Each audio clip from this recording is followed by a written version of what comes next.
আরে কিনা দিমু আমরা বেতন পাই নি বেতন পাইলে তোমার একটা শাড়ি কিনা দিমু শাড়ি আর কি শাড়ি কিনা দিমু যা খাবার পরবার দিমু সবটাই করব খাওয়া নিগেল দিবা কিছু হ্যাঁ খাবো কিনে কিনে তোমরাও কিনে দিবা এই তো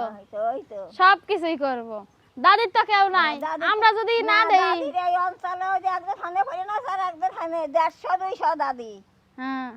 150-200 দাদি 150-200 দাদি এই কুদলাগের আবার অর্ধেক বেশি অর্ধেক হলে মুল্লারা হ্যাঁ আমি তো জানি না দাদি যে দাদা শ্বশুর দে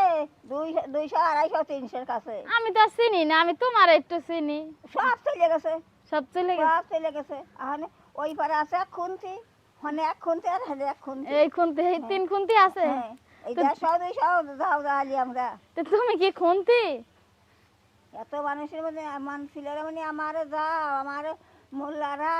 আমার শ্বশুরটা কুদলার অর্ধেক কুদলা রাত দেখ তাহলে কুদলা লাগে পাওয়ার বেশি হ্যাঁ মোল্লা গোষ্ঠী বড় গোষ্ঠী ছিল আমার শ্বশুরটা এলে আপন চার ভাই আর তোমার দাদা ওই ওই যে অবিলটা ওই যে তামিল ডাক্তারটা আছে ওই যে হরুলটা আছে হ্যাঁ ওরা আমাকে আপন শ্বশুরকার আপন ভাই ও তাই আমি তো আর চিনি না এই গ্রামে এখনো কাউরে অত ভালো চিনি ওই যে বুক্কারা ইমাউলটা ওই যে নিজামুলটা ওনারা হইলো তোমার দাদার আপন ভাই আমি তো তো কি দাবাত খাইলে দাদি জিগা